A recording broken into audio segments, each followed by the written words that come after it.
10ஆம் வகுப்பு பொதுத் தேர்வில் அதிக மதிப்பெண் பெற வாங்கி பயன்படுத்துவீர் சுறா கைட் 2025-26 புதிய பதிப்பு. அதிக பக்கங்கள், அதே தரம், தற்போது குறைந்த விலையில். சுறா கைட் அனைத்து புத்தக கடைகளிலும் கிடைக்கும். குக்கரி சேனலை பார்த்து யார் வேணாலும் சமையல் பண்ணலாம். ஆனா சுவையான சமையல் பண்றது எப்படி?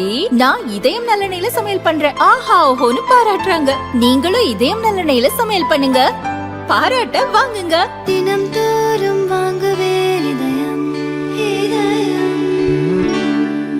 திருவண்ணாமலை அருணாச்சலேஸ்வரர் கோயிலில் கார்த்திகை தீப திருவிழா நடக்கிறது. விழாவின் முக்கிய நிகழ்வான 2668 அடி உயர மலை மீது மகா தீபம் ஏற்றும் விழா டிசம்பர் 13 நடக்க உள்ளது. ஆண்டுதோறும் மகா தீபம் ஏற்றும் நாளன்று காலை 2500 பக்தர்களுக்கு அனுமதி அட்டைகள் வழங்கி 2668 அடி உயர மலையின் உச்சிக்கு செல்ல அனுமதி அளிப்பது வழக்கம். இந்த வருடம் மலையேறும் பக்தர்களுக்கு மெடிக்கல் டெஸ்ட் எடுத்து உடல் தகுதியை பரிசோதித்த பிறகு அனுமதி அட்டைகள் வழங்க மாவட்ட நிர்வாகம் முடிவு செய்திருந்தது. ஆனால் சமீபத்தில் பெய்த கனமழையால் பக்தர்களை மலை மீது ஏற அனுமதிப்பதே சந்தேகம் என்கிற நிலை ஏற்பட்டுள்ளது. மகா தீப மலையின் சில இடங்களில் ஏற்பட்டுள்ள மண் சரிவால் மலையேற அனுமதிப்பது தொடர்பாக புவியியல் வல்லுநர் குழுவினர் ஆய்வு நடத்தினர்.